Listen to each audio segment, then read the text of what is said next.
Hello and welcome to this video where we'll introduce the stages of the UiPath Automation Implementation Methodology Model.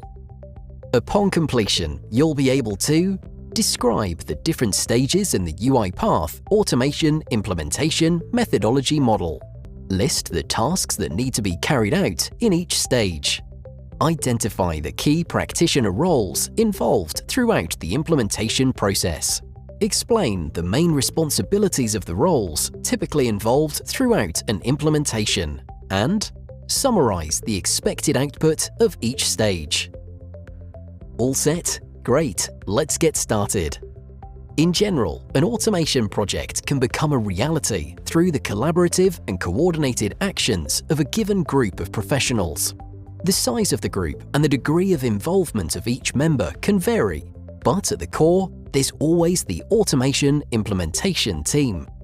This consists of solution architects, project managers, business analysts, automation developers, and infrastructure engineers.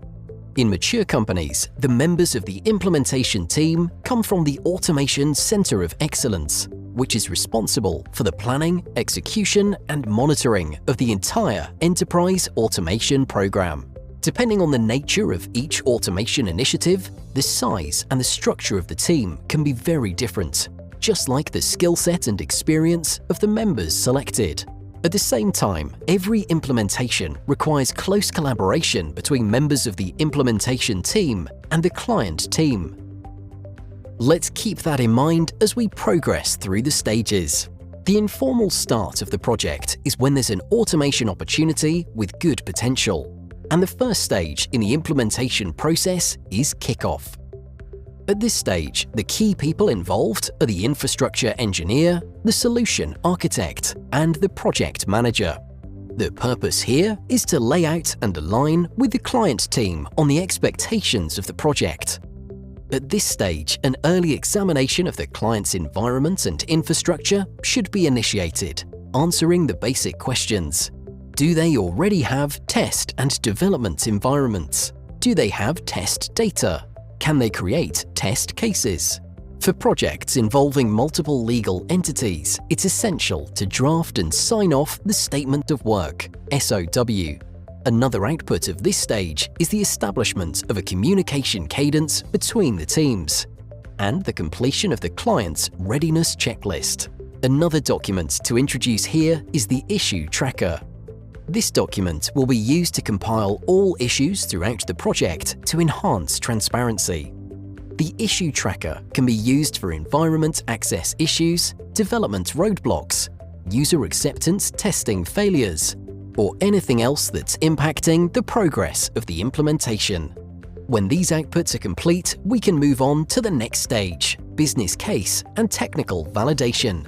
During the business case and technical validation stage, the potential automations are assessed for their business value, complexity, and feasibility. This is to validate estimated timelines and efforts required for successful delivery, as well as to get an idea of the return on investment. As part of this phase, the business analyst takes a more active role, along with the solution architect and project manager.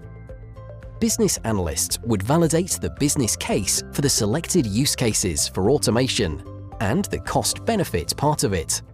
Here, solution architects are responsible for identifying the key complexity, technical dependencies, and access needed for themselves, the developers, and the robots. This includes any application used in the process and access to Studio and Orchestrator for developers. As the output of this stage, the team identifies or verifies the automation use case and confirms whether the use case aligns with initial estimation or contract expectations. Perfect! Now the next stage is process analysis. The key people involved in this phase are the solution architect, the project manager, and the business analyst. Here, the business analyst and the solution architect work together to analyze the chosen process in its as-is state and draft the process definition document. Using this analysis and based on the complexity of the process, they can determine the extent to which it can be automated.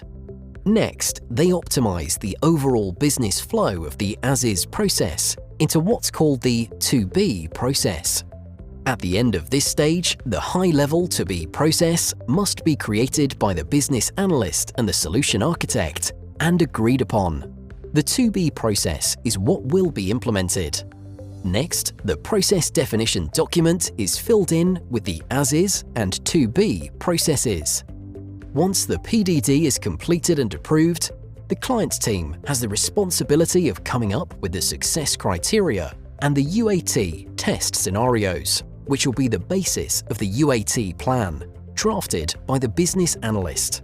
The UAT plan is a document outlining the tests to be performed, as well as the logistics for how end-user testing will occur after development. The client team will ultimately be responsible for coming up with the scenarios and the data for the UAT plan, but the business analyst can assist with structuring the document depending on their level of experience. By the end of this stage, the UAT plan must be created and approved. Once the business requirements of a process are finalized, the solution design stage of the implementation process begins. The key role involved in this phase is the solution architect, taking help from the project manager and the automation developer. During this stage, the solution architect designs the future state flow and maps out the various modules to be developed to complete the automation. The application tracker is used to record access required by the developers to build the automation and for the automation to be run in UAT and production. Once a solution has been determined and fleshed out, the solution architect and automation developers work together to prepare the technical testing plan, which should encompass UAT scenarios, functional testing, and system integration testing. The outputs of this stage are the approved solution design document, completed application tracker, and completed technical testing plan. Collaboration between the solution architect, the project manager, and the automation developers also occurs during the next stage, development and testing. Here, the automation developers create the modules outlined in the design whiteboard using the PDD and SDD documents as references. The solution architect then reviews the code and automation developers make the necessary fixes to the code. The created modules are then tested individually to ensure that they run successfully in controlled test settings. This is called unit testing. Once completed, the developers further execute the technical testing plan. For functional testing, the goal is to confirm that large functions work independently. For system integration testing, an end-to-end test should be completed in an environment that mirrors how the automation runs in UAT and eventually production. Lastly, the developer should run all UAT test scenarios in that environment to confirm business expectations are met by the automation. With the growing importance of testing, test automation is a way in which this stage and the sub-stages can be executed more efficiently. As a result, the test automation engineer is a fast-growing role, so many centers of excellence are now including it. The outputs of this stage are the built automation with unit testing, integration testing, executed technical testing plan, and code review completed. Using these outputs, the developed automation solution is ready for the next step, namely user acceptance testing, UAT. The key people involved in this stage are the solution architect, the business analyst, the project manager, as well as the automation developers for bug fixing. The end user conducts UAT in coordination with the implementation team based on the UAT plan created and approved earlier. The bot in the pre-production environment runs all of the potential happy path and business exception scenarios. This is to ensure that the automation is performing per all agreed upon requirements. If there are any deviations from the expectations due to defects or bugs, the business analyst would log that and the automation developers would fix them. At this point, the developers create a runbook document template in collaboration with the solution architect. This document must contain relevant information on the system architecture, details on the production environment and instructions on how to operate the automation if necessary. It also includes detailed instructions to operations, IT, and the infrastructure team on how to proceed with deployment. If needed, the runbook document template can be further adjusted during hypercare. As a best practice, we highly recommend documenting the runbook template for every automation. Upon successful UAT testing, the client's team signs off on the automation implementation. Great! This brings us to the next stage, deployment and hypercare. The key people here are the solution architect, project manager, and automation developers. In this stage, the final process packages, libraries, and assets are migrated to the production environment. Then, they're set to run on production robots, which must have access to the production instances of all in-scope applications. Hypercare is a time of increased monitoring and support to ensure that any issues that arise are quickly identified and addressed. The goal of the hypercare phase is to ensure that the new system or release is stable and functioning as expected, and to resolve any issues that may come up during this initial period. Usually, hypercare entails daily sessions, where cases run in production are reviewed by the automation implementation team and process subject matter experts. If any errors or issues are found, they're promptly fixed and pushed to production. Companies with large automation programs would typically set up long-term automation support teams, which can be part of the Automation Center of Excellence or can be separate but maintain direct contact with the COE. During hypercare, knowledge transfer should be initiated by the automation implementation team towards the automation operations team and the long-term automation support team. This will enable them to take over the automation management confidently.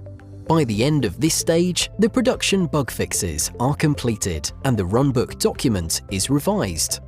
After giving complete control over the automation process to the client, we arrive at the last stage of the implementation, which is project closure. Everyone from the automation implementation team and the client team is involved here.